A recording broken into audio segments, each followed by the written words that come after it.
ગુજરાત વિધાનસભાની પેટા ચૂંટણીમાં ભાજપ અને કોંગ્રેસે બંને રવિવારે મોડી રાત્રે કડી બેઠક પર ઉમેદવાર જાહેર કર્યા, જેમાં ભાજપે રાજેન્દ્ર ચાવડા અને કોંગ્રેસે રમેશ ચાવડાને ટિકિટ આપી છે। ભાજપે વિસાવદર માટે પણ ઉમેદવાર નક્કી કરી કિરીટ પટેલને ટિકિટ આપી છે। વિસાવદર માટે ભૂપત ભાયણી અને હર્ષદ રીબડિયા મજબૂત દાવેદાર ગણાતા હોવા છતાં ભાજપે નવા જ ઉમેદવારને ટિકિટ આપીને ચોંકાવી દીધા છે। જો કે કોંગ્રેસે હજુ સુધી વિસાવદર બેઠક પર ઉમેદવાર જાહેર નથી કર્યા।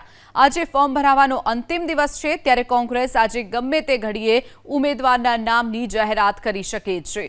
વિસાવદર બેઠક માટે કોંગ્રેસમાંથી ભેંસાણ પંથકના જિલ્લા પંચાયતના પૂર્વ સભ્ય નીતિન રાણપરિયાને ટિકિટ અપાય તેવી પૂરેપૂરી શક્યતા છે, કારણ કે લેઉવા પાટીદાર સંસ્થાઓ સાથે નીતિન રાણપરિયા સંકળાયેલા છે। આ બેઠક પર આમ આદમી પાર્ટી ગોપાલ ઇટાલિયાને ટિકિટ આપી છે।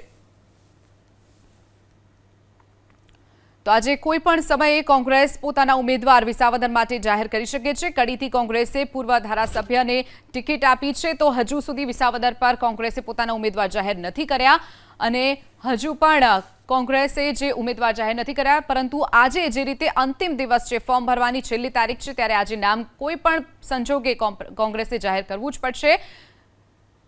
તો રમેશ ચાવડાને ટિકિટ આપવામાં આવી છે કોંગ્રેસ તરફથી કડી બેઠક પર। તો કડી બેઠક પર નગરપાલિકાના વિપક્ષ નેતા પણ પહેલા તેઓ રહી ચૂક્યા છે। 2007માં તેઓ ચૂંટણી એજન્ટ પણ રહી ચૂક્યા છે।